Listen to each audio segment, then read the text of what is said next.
All right, here we Oh, go. there's So somebody. we're going live on YouTube right now. Tricia, you're the first person I think has taken 2 classes back to back. I'm very excited. Can't let your sous chef sit down though. Michelle too. Michelle also. Michelle also. Oh yeah. Oh hey, what's up, kid? Brady Should be right. Brady. You can hear it Brad, over I there? know. Okay. It's All two people. I love it. I love it. Oh, look at Back to Um, back. I see the little ear kid right there in the middle. Dave's daughter. Hello. Yeah, what's her name, Dave? Amanda. That's Oh, Harper. Harper. Amanda? Hi, Oh, Harper. Oh, that's Amanda. Cool, cool. Marianne, Josh. Hola. All right, so we are officially live, Adam. So if you're ready, we can get started. I brought a rabbit tonight. Look. How'd that That's happen? funny. He's also a magician. Not a very good one, but I try, you know. Well, good. Good. Welcome, everyone. Welcome. This is one more copycat night of copycat cooking with Josh and myself and all you cats, and gonna make some cool drinks tonight. We're gonna have a cool drink and soup and sandwich. It's gonna be a good night. This is gonna be a good night. So, Josh, are you ready to start drinking? I mean, making drinks? Yeah, I mean, what better way to start tonight other than with a drink, so that you can have a drink while also cooking your food, because there's nothing that could go possibly wrong with that. So Absolutely. yeah, so tonight what we're going to be starting with is something that's called the Lavien Rose, I believe, from France. This is normally some. Oh, unmute. Josh, unmute yourself. I'm sorry. I muted everybody and okay. Can you hear me now? Sorry. Yes. Can So- you mute Josh, Pam? I know, but when I hit mute everyone, it muted him. I'm sorry. It's okay. So it is a drink that we, or that you can normally get over at Flower and Garden Festival. I'm sure it's going to come back this year. So if it's something that you really enjoyed tonight and you haven't had it before, just remember that because you made it tonight, it's going to taste better than it did at Flower and Garden Festival. Fingers crossed. All right. So everybody should have the ingredients. Most of the time when you're prepping cocktails like this, you're usually doing it for individual cocktails. So if you guys are following along, you can do it that way. My friends Donald and Elliot are here, and Taylor's going to be here later. So I'm actually going to prep this in kind of like a bigger batch. So I'm going to be using more ingredients, but you can still do the exact same way that it's listed. So where are we going to start at? We are going to start with the alcohol, of course. So we're going to do 1 ounce of vodka. And I mean, technically, you probably could have measured all this stuff beforehand, but I like to kind of do, at least for cocktails, kind of in the moment. We're going to do 1 ounce of the orange vodka, or depending on what brand it is, it might be a mandarin flavored. It really doesn't matter that much as long as it has that citrus taste, flair. Oh, I've never used Smirnoff before, orange vodka, and it smells quite nice. So probably the most expensive ingredient in this drink is Saint Germain. You don't necessarily have to use this brand. You can use any type of elderflower liqueur, but this is the brand that they use. For this, you're going to use just a 1/2 ounce. Josh, this is the time I could say that. Yeah, okay. Oh, no, go ahead. Sorry, Adam. Go ahead. Well, I didn't get the Saint Germain. I made my own hibiscus syrup. So sometimes you could substitute stuff. Like, that's a cool thing about learning how to cook and learning how to mix drinks. You can make substitutions, but if you want an exact copycat, you got to do it exact. But this is hibiscus flour that I made with a simple syrup.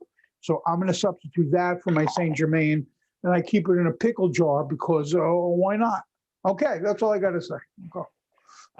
And actually, I mean, that's a really great point. Cocktails, in a lot of ways, can be changed with their ingredients.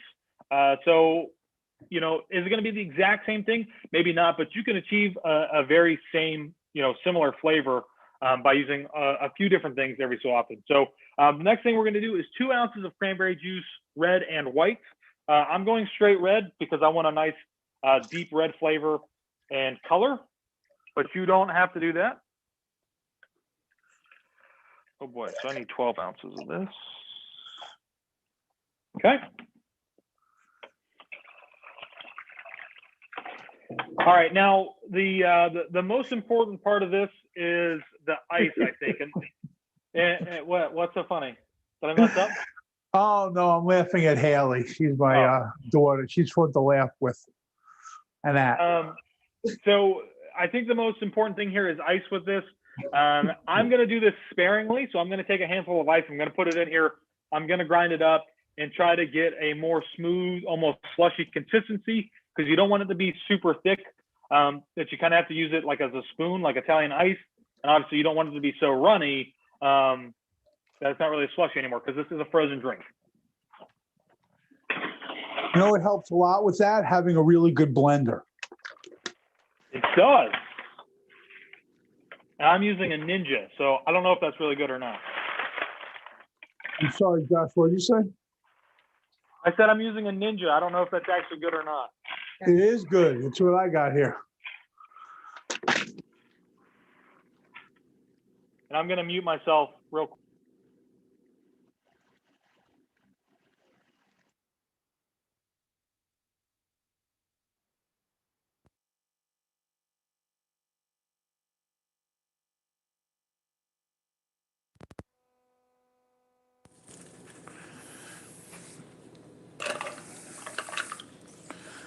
It's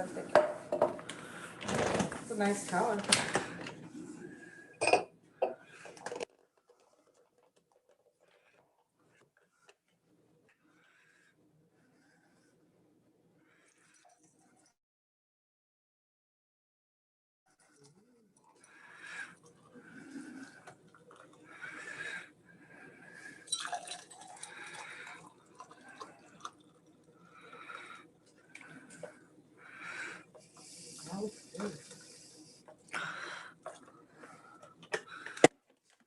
I made mine a little thinner because I got to talk and drink.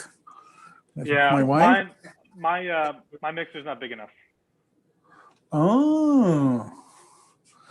Well, you know, we all got to work with what we got, Josh. Ain't that the truth?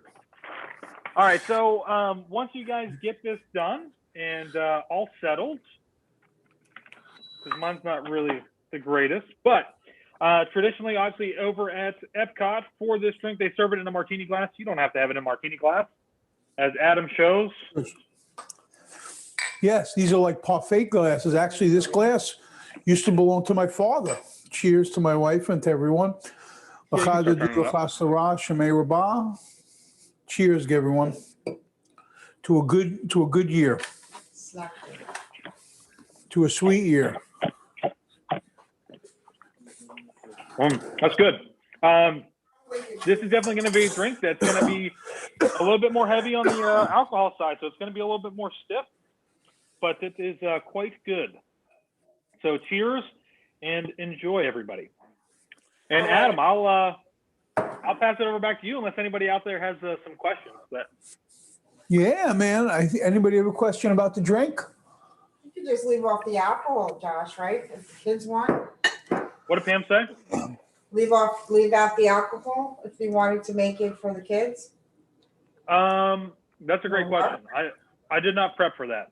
But if you wanted to make this without the alcohol, you could find or make an elderflower like syrup and only use the white and red cranberry juice. And then you could also use a I don't know. I would almost say you could probably even use orange juice in there and blend it all together as well. Or yeah, absolutely. Or orange soda would work too. Like a little orange soda, give it a little carbonation, And Absolutely. everything else would be a little sweet, perfect for the kids. And you can make it, and then you make it, and then after you give it to them, then you put some alcohol for yourself, and remember There you not go. to give it back to them after you've done that, which would probably be a bad idea. Wow. Okay. All right. Cool. Well, I'll throw it back over to you. All right.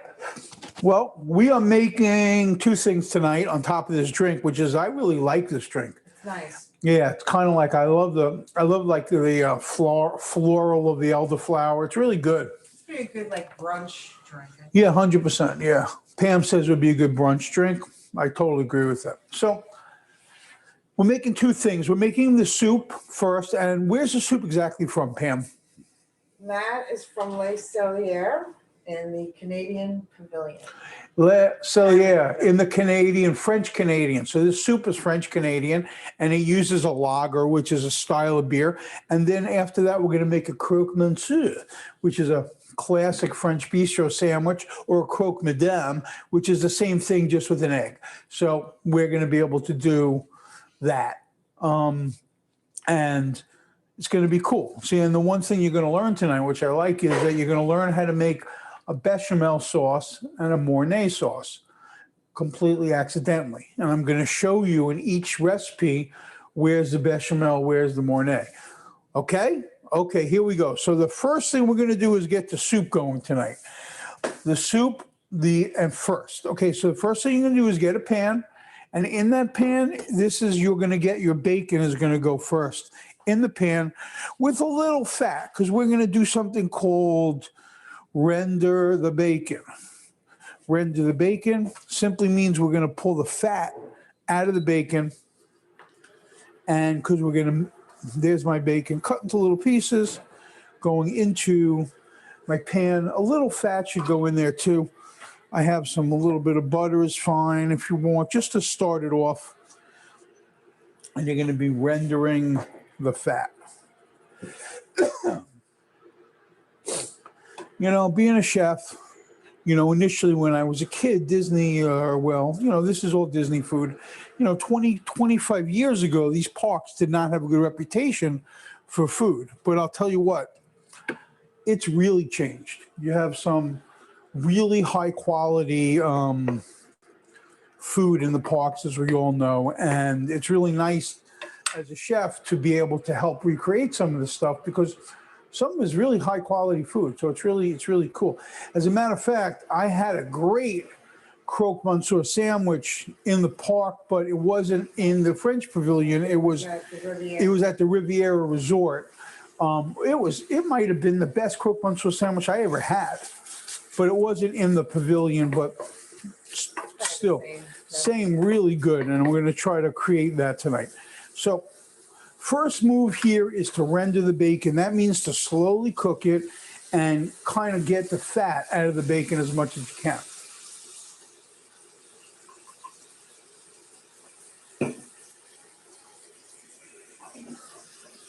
I will slowly be drinking my cocktail, as I hope you are on this Saturday night. Good. Maria agrees concurs. That's a good idea, yeah. Unfortunately, I can see you guys. The way we do this, which is really, I like it, we are cooking together. And if you have any questions, hold your pot up. Say, hey, Adam, is this right? Does it look like that? Type in a question, unmute yourself. Because while we cook, hundreds of people watch us, but they don't have the recipes and they don't have the same interaction. They get to kind of be like voyeurs, and we're the cooks. We end up with the food. So my fat is rendering out of this bacon. Step number one. And you could see the fat's coming out of my bacon? How fat? That's good. Because in there now goes the celery.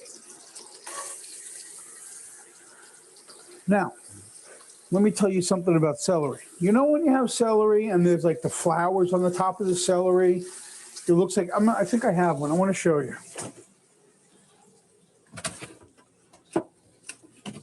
Yes, I do. Excuse me. So you see those flowers on the top of the celery? You see, it looks like a little tree. And usually people cut those off. This is a mistake, my friends.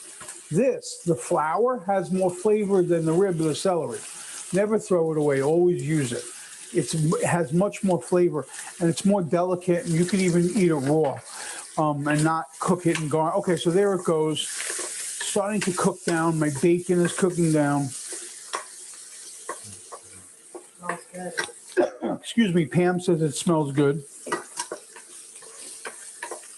And now I have my celery cooking down. I'm going to throw my onions right on top.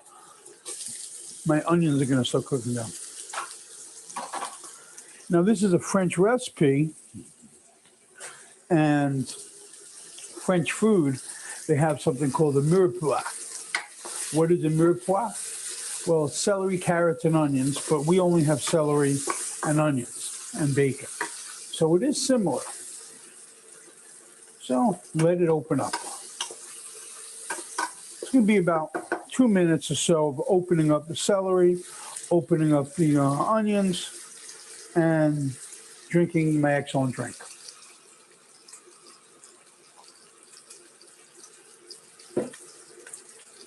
Let it open up. You don't want it to turn brown.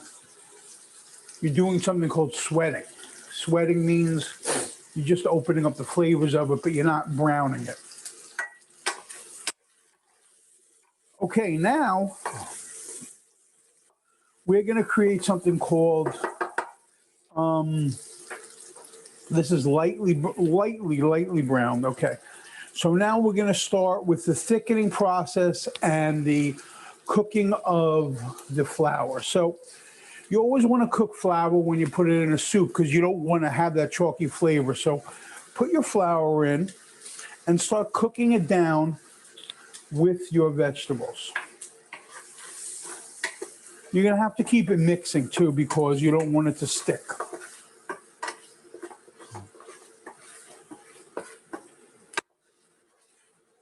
This is going to take, you're going to cook that just for about 60 seconds. Adam? Then you're going to put in your stock. Adam? Hi. How hot should this be? Because I don't feel like mine's moving as quickly as yours. Then you should just turn up your heat, medium high. Okay. And you should smell the boiling of the bacon, the onions. Turn it up medium high. And listen, here's this big chef secret. You control the flame doesn't control you. Gets too hot, look at that. I just take it, I pick it up, I move it. Don't be freaked out. It's burning. Just move it off the stove. Okay, so at this point, my butter and my flour's cooked a little bit. My bacon is rendered out. Now I'm going to put in my chicken stock. Here's my chicken stock. And yep, we're going to bring this to a boil. And then after we bring it to a boil, we're going to bring it down to a medium heat for about 15 minutes. I just moved this from the bottom. So just to reiterate what we have, we rendered out the bacon. After we rendered out the bacon, we put in the celery, we put in the onions. We cooked that for a minute or two. Then we put in the flour. We cooked the flour for a minute or two. After you put in the flour, then we put in the stock, and we're going to bring that up to a boil now. So it's going to bring up to a boil. And we're going to, after we bring it up to a boil, we're going to cook it for about 15 minutes before we do anything else.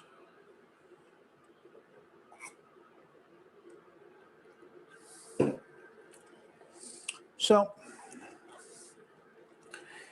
I want to take back what I said about the bechamel. This is not a bechamel. This is more like a veloute, which is a thickened chicken stock with flour. And the other one is going to be much more like a bechamel turned into a Mornay for my, yeah, which I'll explain it to you. It's a milk-based sauce, and that milk-based sauce is then going to be added cheese to it. Then it goes from a bechamel to a Mornay. But that's for the Croque Monsieur. I digress. Okay, so your chicken stock is going to start coming to a boil. I'm going to wait for mine for a boil. Then I'm going to put it on the back stove, and then we're going to wait for 15 minutes until we put in the rest of the ingredients to finish our soup, which is going to be really good. Cheese soup is great. And this method is good because sometimes you go the other way with cheese soup, like you melt the cheese and then you add the liquid. And when you do that, you have a chance of burning it. And you don't want to, once you burn milk-based cheese soup, essentially it's finito, done. It's garbage.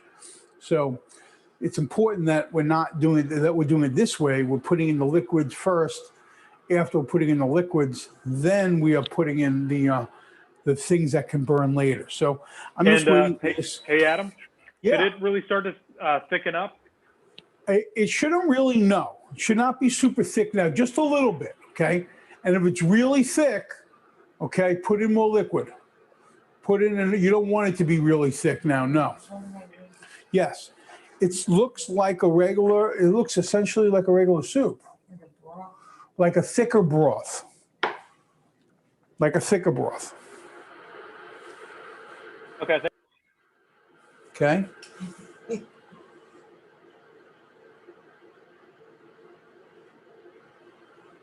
Okay, so you bring it, so you're going to bring it to a boil. And then after you bring it to a boil, it's going to go to a simmer. Just so you guys know, that's never cooked with me before. This thing is a immersion thing, so that inversion, so that you could see it. That's really the whole shebang with that.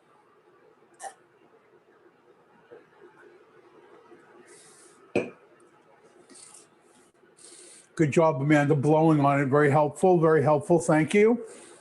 You can see that helpful. Hey, That's Adam. good. Yes. What's up, Mr. Adams? Ours is a paste right now. What did we Okay. do wrong? Okay, you need more liquid. You need more chicken stock. How much chicken stock did you put in? How much did you put 3 in? cups. 3 cups. And how much 3 to flour 4. did you put in? How much Okay. bacon did you use? All right, put in another cup and a half of chicken stock. And if you don't have chicken stock, put in water. Okay? Yep, we It's got going to some. be a paste. Josh had the same situation. That's okay. It's okay. Thank you, sir. know? Yeah, no problem. No problem. Maria, you cool? You look a little, you good? Okay, good. Good. Morrissey family, how you doing? Good? I see, oh, there goes your sous chef. I don't think the chef trusts the sous chef all that much. I see Kristin is like moving back like she's going to get killed. I got you. I understand. Okay, good. That's good. She's and more good. Okay, I have another question. Yes.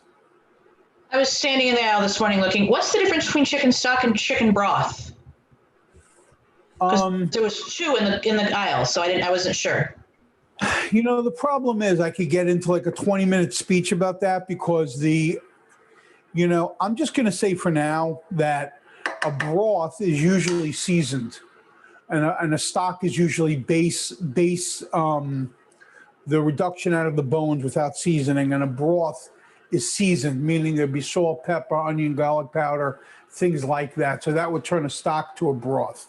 But then there's, what is bone broth? What is stock? What is a remoulage? So there's like, when I learned about stocks in culinary school, it was almost 2 weeks of different kind of stocks. There's a lot to learn about stocks, roasting bones, different parts of the stock. So I don't want to bore you, but for now, I'm going to say the biggest difference between a broth and a stock is that a stock is not seasoned and a broth is. So that would be it. Okay, so this is cooking down and it's thickening a little bit, which is good. Not super thick, but a little thick. And I'm going to put it on the stove now. I'm going to move my Adams Cooking Jam sign. Look, that's not nice? It took me, you said nobody likes it? Okay. No more drinking. Yeah. Okay, no more drinking. Yeah, okay, good. So at this moment, as our soup cooks, we'll do a little commercial. We want to do this every week. Every week, we want to do a new set of cooking from the parks. Honestly, I've been a chef for almost 30 years, and I can cook for the next 30 years with dishes I mean, just off Josh's and Taylor's reviews, I mean, we can cook forever. I mean, there's so much. There's so many really good restaurants, you know. And what we were talking about before is we want your suggestions. So if there's something you really, really want to make, let us know. Write it down. We're going to keep bothering you, and then we're going to take your suggestions. Like Josh posted this week, and we have dozens of things that people really want to learn how to make. And here's the truth. We made a cheeseburger egg roll the other day that Josh swears is better than the Parks. Because, is that right, Josh? I mean... That cheeseburger egg roll,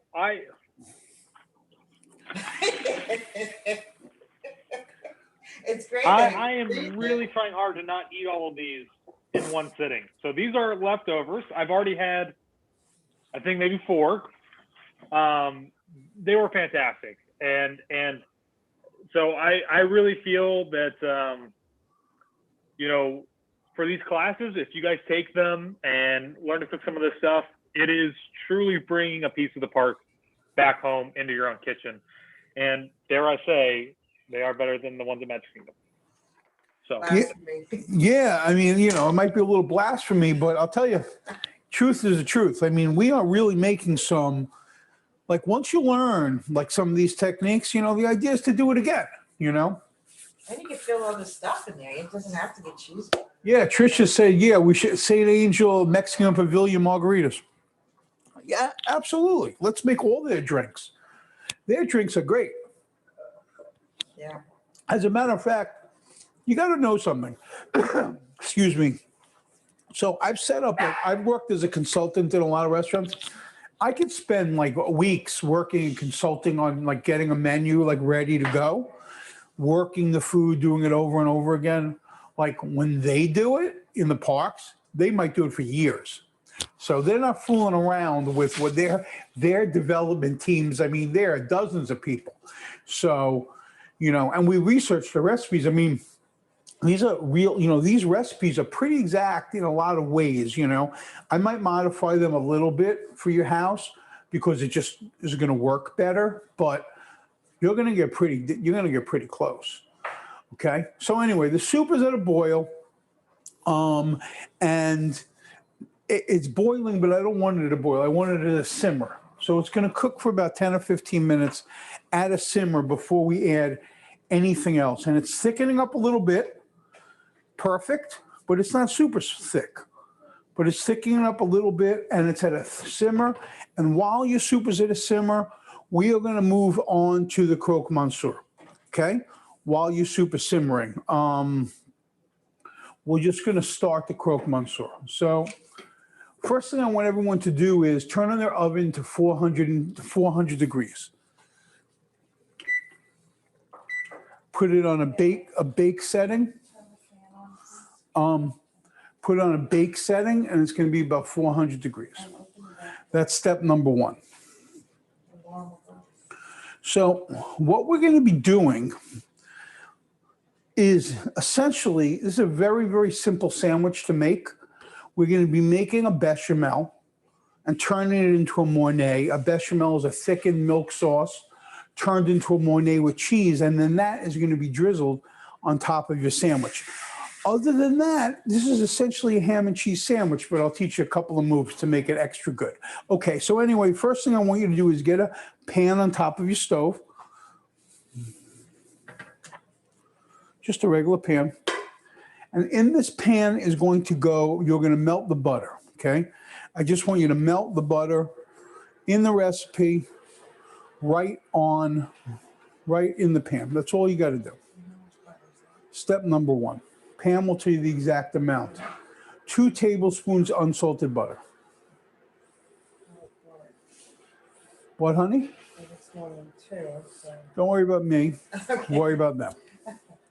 Okay, so you're going to melt down those 2 tablespoons. And the first thing we're going to do is we're going to make something called a roux.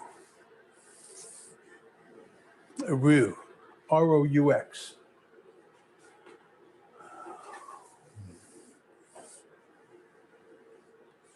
When I went to culinary school, I went to a culinary school called the CIA, Culinary Institute of America. It's up in Hyde Park, New York. They have another one in Napa Valley.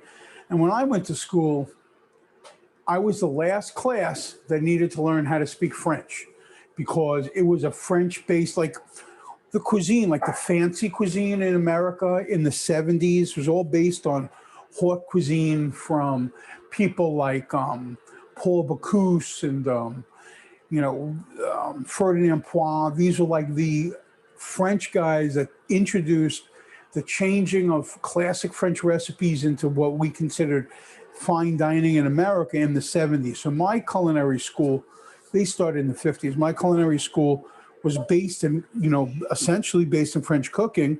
And everything I've learned from that point has just blossomed from that. And I think the French really, really care a lot about the quality of their food. I mean, I've been there a couple of times, and the quality of what I'm eating in France is always high. Not because they have more resources or they're better chefs, they just care. They really care. So anyway, this is a roux. This is a simple thickening agent. Okay, and two tablespoons of butter. You are putting in 3 tablespoons of all-purpose flour. And we're gonna mix, mix, mix. My soup is thickening in the back. My roux is being created.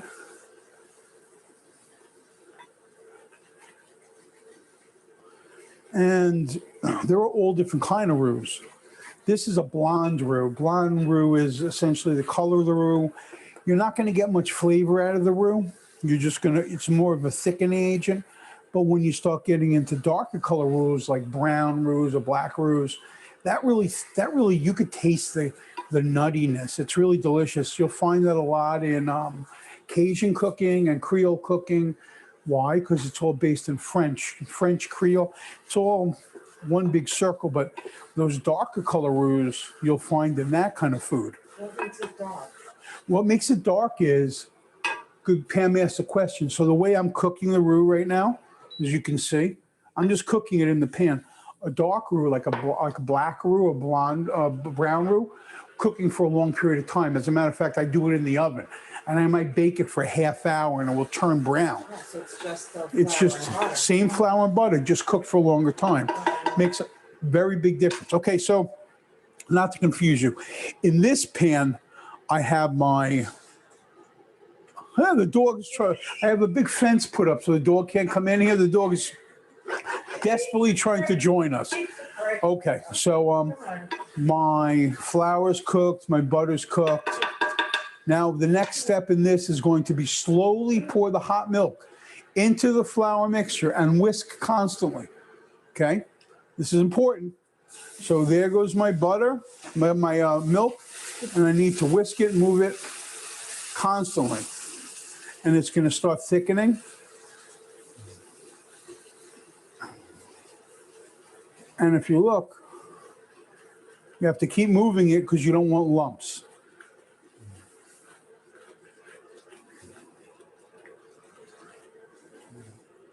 Okay, and I'm going to get my whisk, which is over here. Okay, my soup, by the way, I'm going to shut off for right now because to me, it is absolutely developed enough. Now, this is becoming thick like this, if you see, okay? Too thick, I'm gonna put in a little more milk. So I leave my milk out because I knew I might need a little more milk. So you can see what it looks like. I'm gonna probably put in, let's say, I'll show you,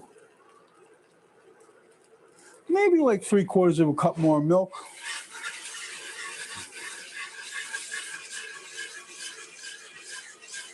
Mixing it as it's going along.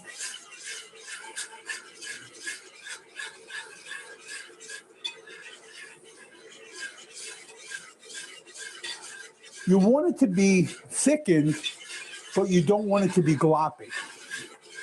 And mine is just about at that point where it looks smooth, but thick. And this is going to be about where I want it, and I'm going to show you. Okay, can we see it? It looks almost like a sauce. You see what it's at? It's smooth, but it's a little thick. Now, I shut it off.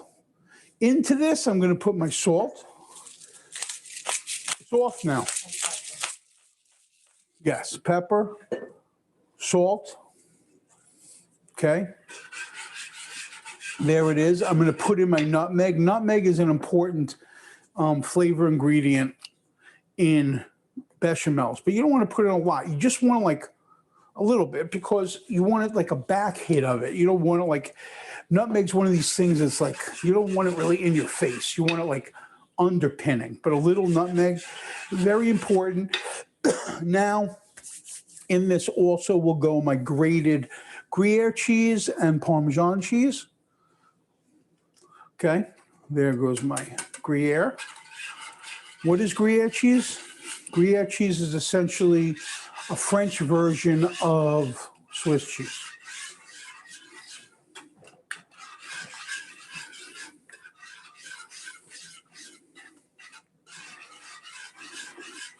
You are making now what's called a Mornay. A Mornay is, you can eat the bechamel alone, but by putting in the cheese, you're turning it into a Mornay. And by the way, once you learn how to make this sauce is like, you want to throw them on top of some nachos, it's a winner. You want to put it on top of either a piece of like a steak kind of fish, it could be a winner. It's nice and cheesy. Okay, macaroni and cheese. I was going to get to that. But first we're going to put in the Parmesan cheese. Just a little bit. Now, something important to know. Some cheeses are aged. If your cheese is aged and you're making like a macaroni and cheese with aged cheese, like let's say like aged cheddar cheese or something like that, and you mix it this way, it's going to become gritty because there are solids inside of the cheese, and you don't want that. None of this cheese is aged, except the Parmesan is a little aged, but that's okay because you're only putting in a little bit. Okay, so in this is the Gruyere, the Parmesan, and if you look at it, there it is. Perfect.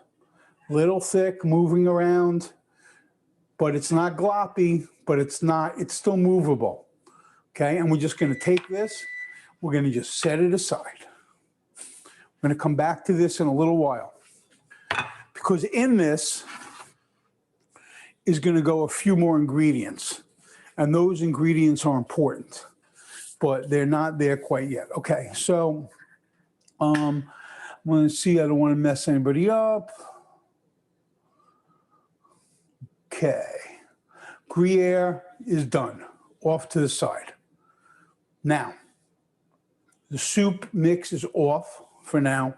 So the next thing I want to do, I want you to toast your bread in the oven. So what I'm going to do is, a little move that I have is, I just have a sheet tray. What kind of bread?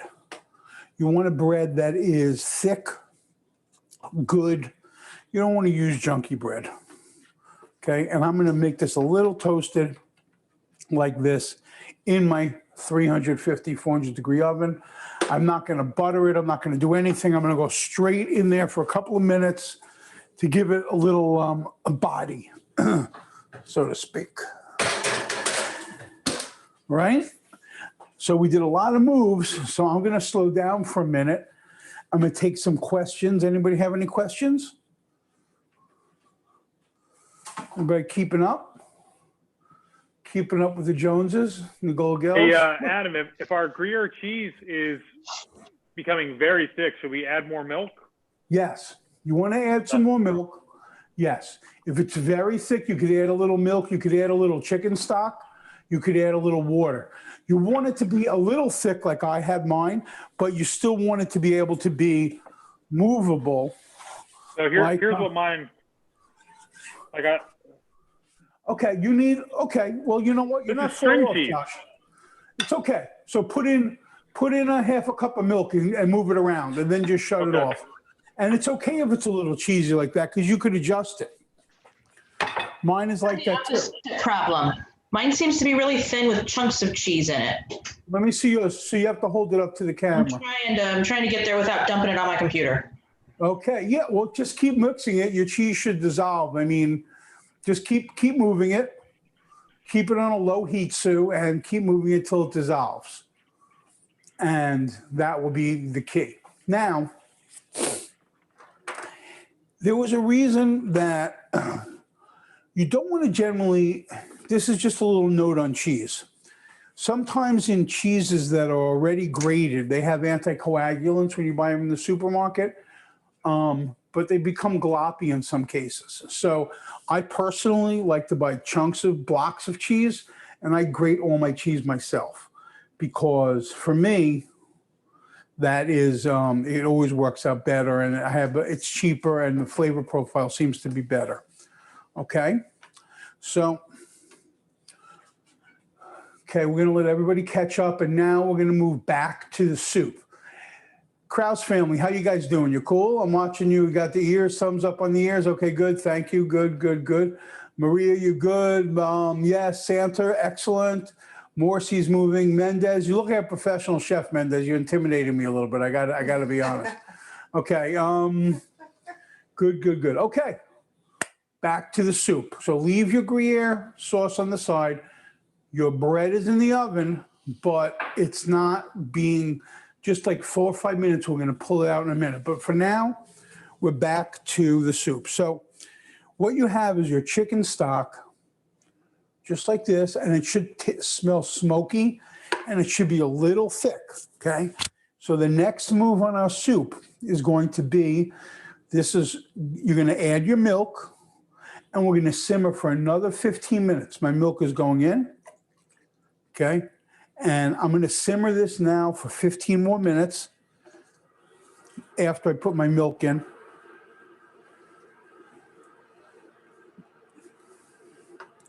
And that's really going to be about it. No more, we're not putting in the cheese yet, and we do not want it to boil. We want to simmer 15 minutes. So you put your milk right into your stock mix with your bacon and all that. And 15 minutes, this is going to cook. And then we're going to put in the rest of the ingredients to finish our cheddar soup. Okay. And we do not want to bring it to a boil. We just want it to be at like a medium simmer. It's going to be about 10 minutes or so. Okay. So now I'm going to check my bread in the oven. See where it's at. Okay, and it's good because it's just getting a little hard. I'm going to give it another minute or two. And while your bread's in the oven for a minute or two, your soup is simmering for a minute or two, I'm going to tell you what we have going on next week in Copycat Kitchen. So this is my big chart because if, by the way, you want to take other cooking classes, we have like 30 classes coming up, all different stuff. Go on to Adam's Cooking Jam. We'd love to have you, okay? So let's see. So far in this series, we did our coq au vin, right? We did it already. Yes, we did coq au vin already. Yes, we did. And now we are doing, did I miss something? No, I'm right. We did the coq au vin and copycat. We did the cheeseburger rolls. What's this say? 213. We didn't do coq au vin and French onion soup? In the French? Oh, in the French, right. I'm sorry. Okay, we're doing so many classes. Of course, Pam is right. So what's our next class in the Copycat? Sushi. Ah, right. Yeah, I think it's right. sushi Okay, next week, Pam right? is right. Yep, I can't Sushi argue next with Pam. What Josh said? What'd you say, Josh? Frushi. Yes. Next week is frushi, which is going to be very cool. Which is sushi made with fruit. So it's really fun. So I think everybody has to do that, you know. And if it's going to be, you have kids in the house, and if you ever serve sushi in your house, this is a fun thing to make. So frushi sushi right out of the parks. We're making a sushi donut and the frushi, and it's going to be a lot of fun. And maybe even Josh will figure out a drink by next week for that. Yeah, something sake based, right? I think, yeah, sake-based drink would be I great. think so. Okay. And then we're doing the Ronto wrap. Yeah, after that, we're doing a Ronto wrap. My soup, by the way, should not be boiling. It should just be simmering. After that, we do a Ronto wrap. And that's one I'm actually really excited for. I know a lot of other people are too. That Ronto wrap is another one that, like, I love getting at Hollywood Studios, but it would be nice to be able to make it at home. So I'm excited. That's cool. Now, what else we have after the Ronto wrap? After the Ronto wrap, we're doing the banana bread pudding and the pineapple coconut bread from the Polynesian Resort. Banana bread pudding, pineapple, that sounds nice. And they have a pineapple coconut bread that's delicious. Anybody ever have that pineapple coconut bread? That's awesome, awesome bread. Oh, yeah. Okay, so now this is simmering, and if I want to show you what it's looking like. This is my milk mixture into my soup. It doesn't have cheese yet. It's kind of thickened. You see, it's kind of like, it's not thick. It's kind of like medium thick, like a thick soup.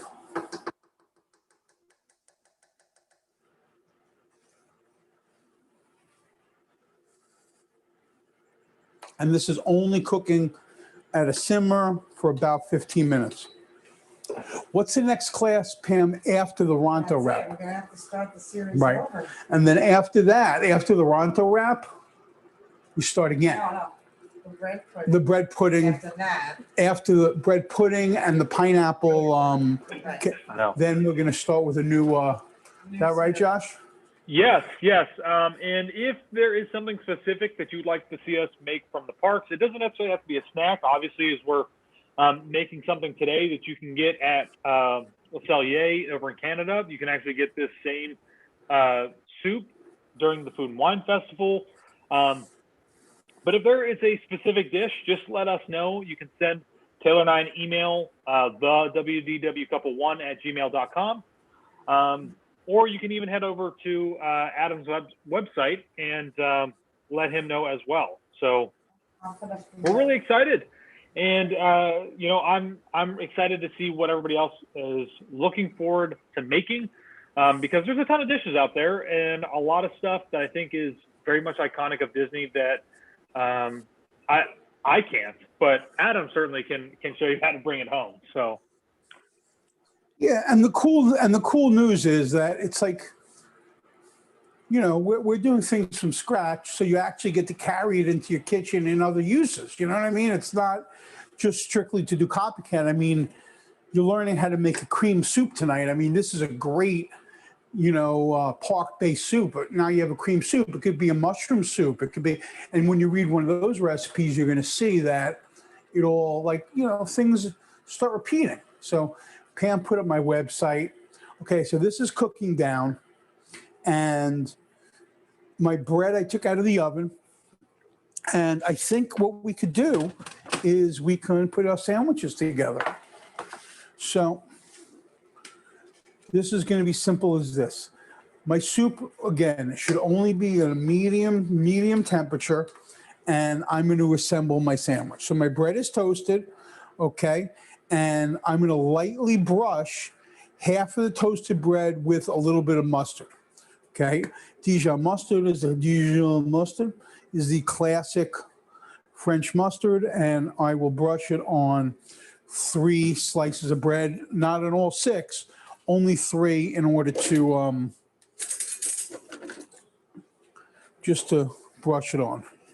You don't need a brush, you could use just cover it on 3, because the other 3 obviously is not, you don't need to put both sides. So a little bit. Then you're going to put a piece of ham, just a slice of ham.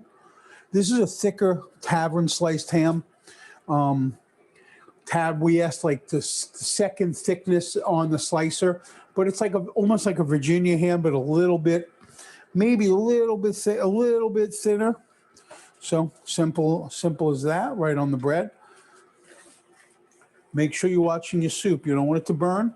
Okay, I have that.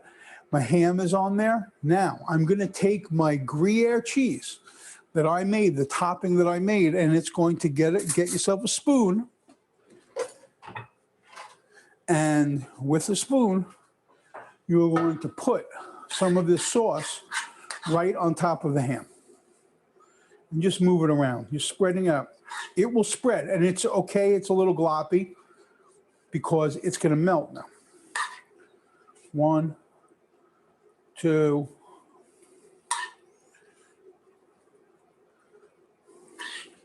and 3. Okay, now the remaining Gruyere cheese, okay? You should have a slice of Gruyere cheese, or you have some shredded Gruyere cheese that's gonna go right on here. I'm gonna use some of my cheddar just to show you, but it's going right on there like this, okay? And, okay, and then now I'm gonna close it. Hey, Adam, I just want Yes. to interject real quickly. We're getting some people that are interested in the YouTube chat of where they should go to sign up for some of your future classes or for future copycat classes. Sure. Well, they can go to Pam put up, and we'll put up Adam Goldgell, Goldgell, or they can go to the Chef to Digitator. It's www.adamgoldgell.com. Yeah, www.adamgoldgell.com, and then they'll go to my Adam's Cooking Jam website, and everything is on there. And as a matter of fact, anyone that's interested tonight, I'm going to do a special deal that I'm going to give you 6 classes, which, by the way, is the entire 2.0 series of copycat classes coming. I'm going to give you all 6 of those classes, plus a free download of any one of my videos for $75. And you're going to save almost $50 by doing that. And then Josh and I always throw in fun little extra, drinks or whatever into the package. So you're going to get 6 classes, plus a free video, plus all of it for $75 if you sign up tonight. Just go right onto my thing, and we take all the Zelle and the PayPal, all that stuff.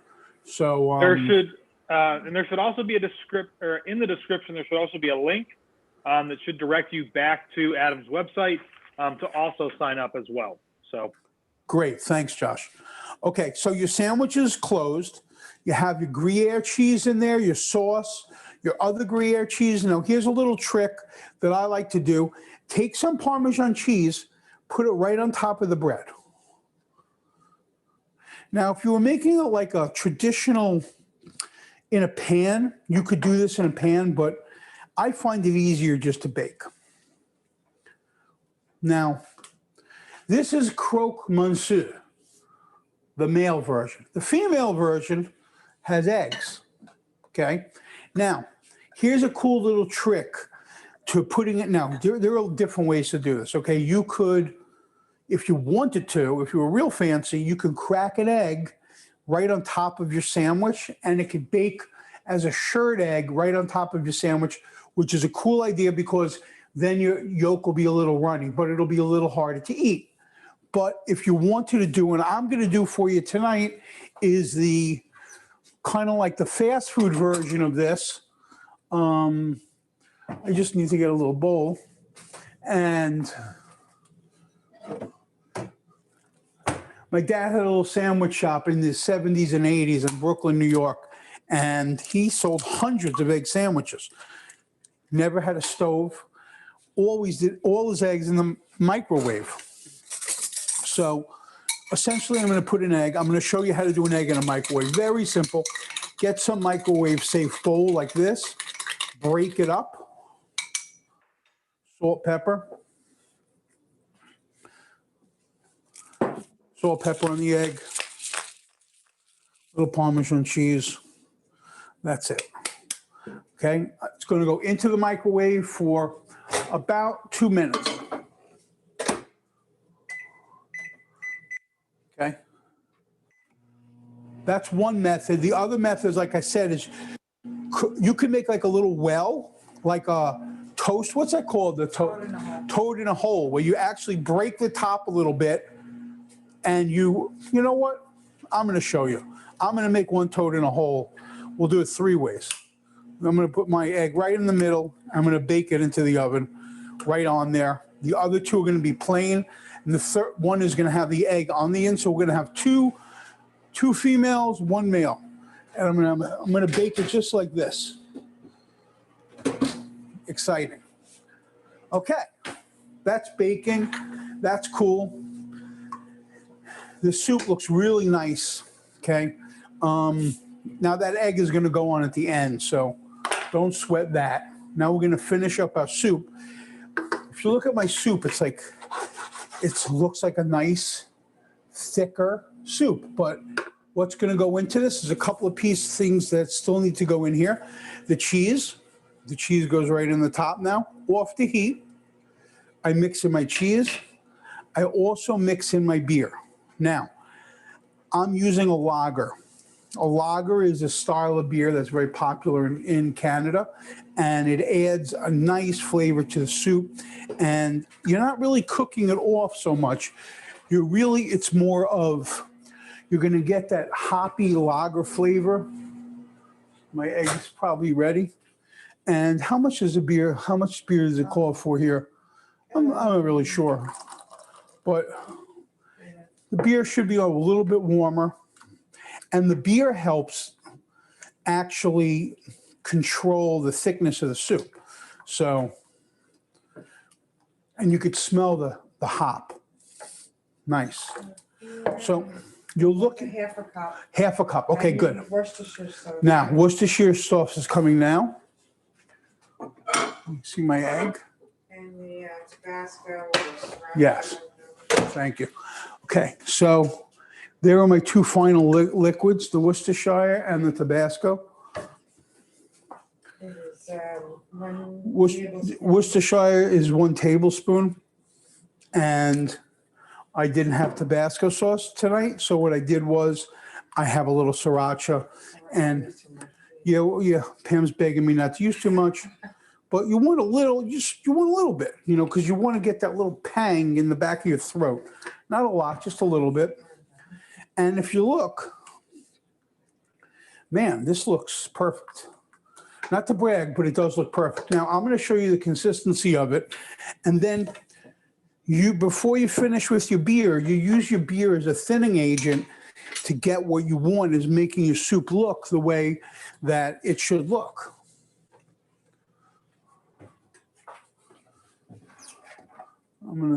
Here's my bowl.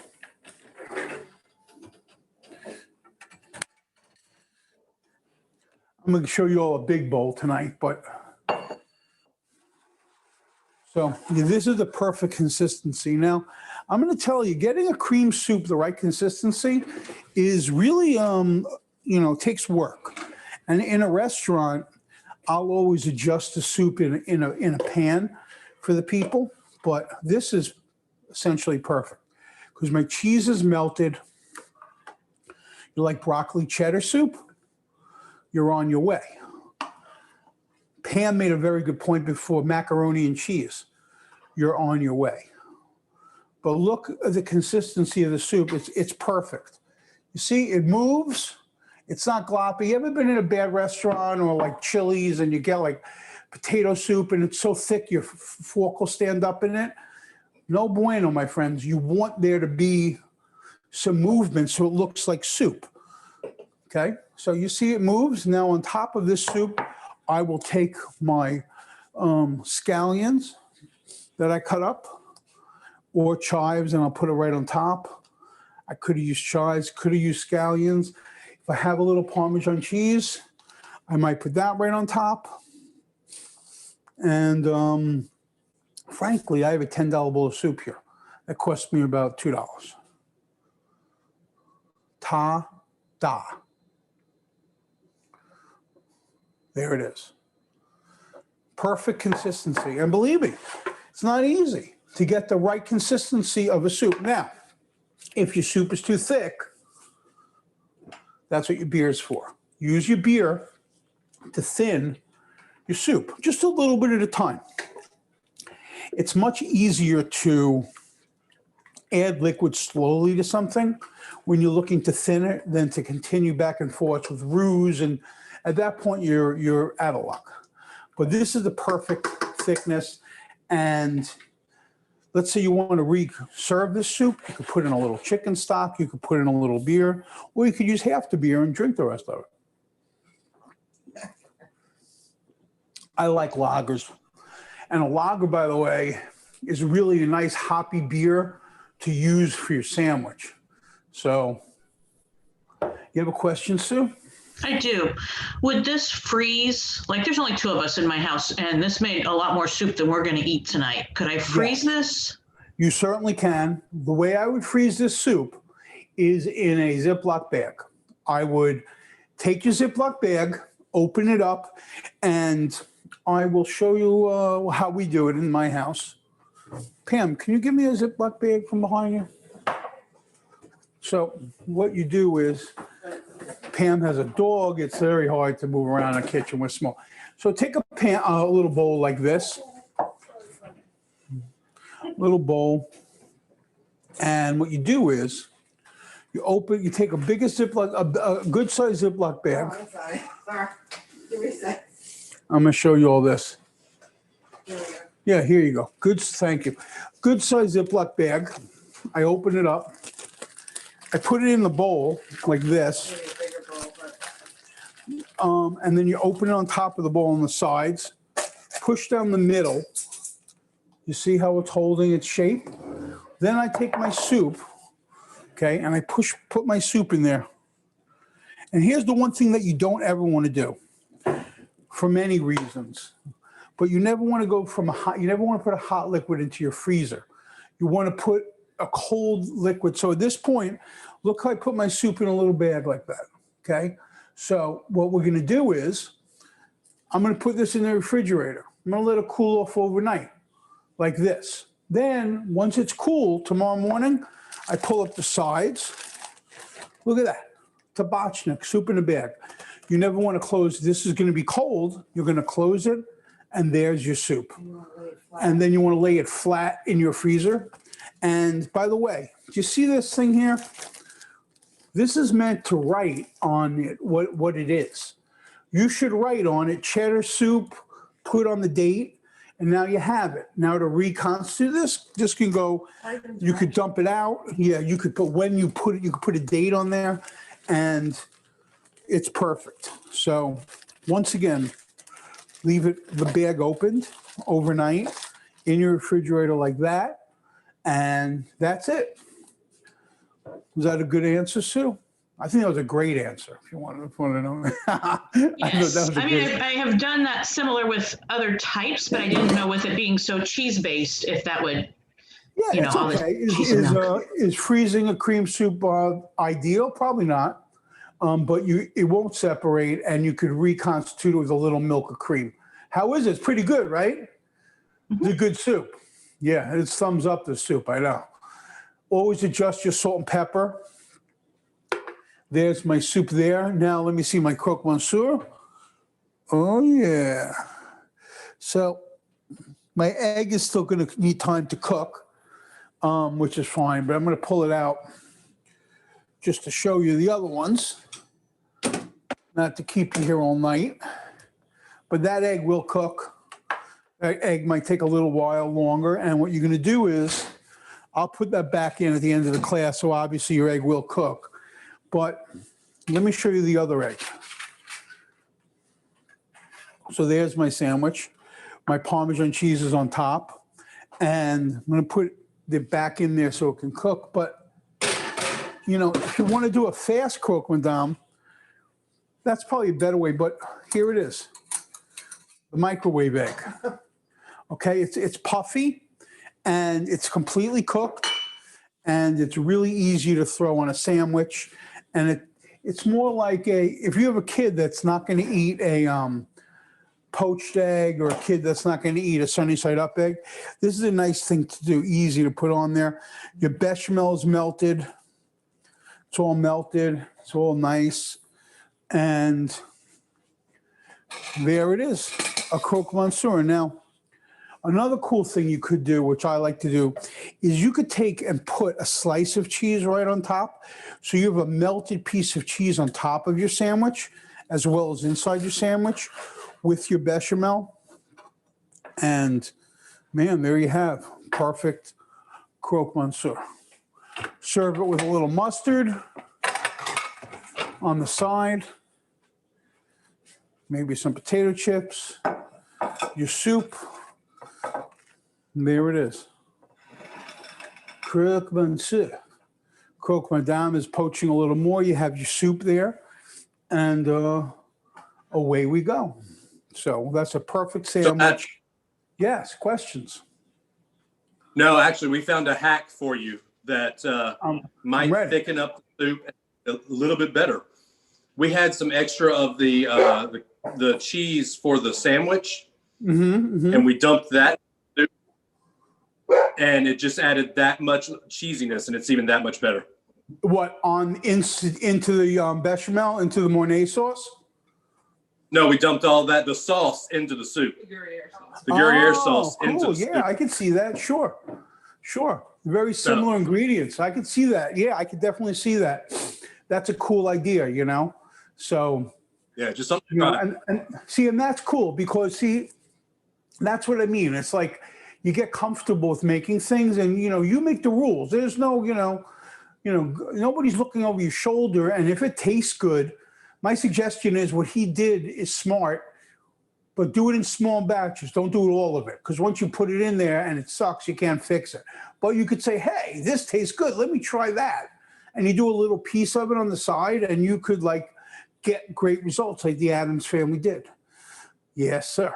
Good, cool. Any other questions, ideas, comments? Thumbs up, thumbs down? Everybody good? Krause family, does that soup taste good? You good? Thumbs up? Good, okay. Good. Mendez, excellent.